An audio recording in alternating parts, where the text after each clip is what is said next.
Flex ko lang po itong napakagandang tubo ng tubo. Ayan po. Ayan, napakataba. Ito po ay, hindi ko maano. Akala nyo maliit. Malaki po yan, Hindi maano ng aking ng aking kamay. Kung ganito po yung marami kang ganito, tiba-tiba ka sa benta. Mahal po yung tubo ngayon. Ayan, 88 po yata itong 88 ang number ng tubo nito. Ayan. Buhay bukid.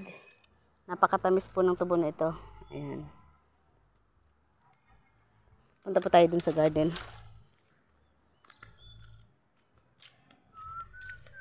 Dito naman tayo sa aking lakatan. Mga lakatan.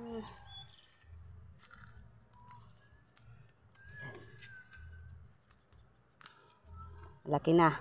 May saha na. Ayan po.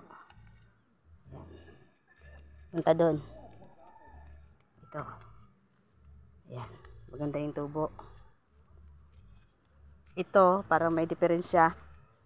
Parang nananamlay. Siguro, lalagyan ng abono para makasurvive. Ito. Okay to. Pati yan. Ayan. Ito po, ay iba naman po ito. Ito po ay latundan. Ayan. Marami ng saha. Ayan. Ito. Ito din, latundan. Tapos, doon, latundan din. At tanim din ako ng kamuting kahoy dito para pag gusto ko magluto, may maluluto ako. Pangsagang sa crisis. Ayan. Ayan, latundan. Propagation po ito.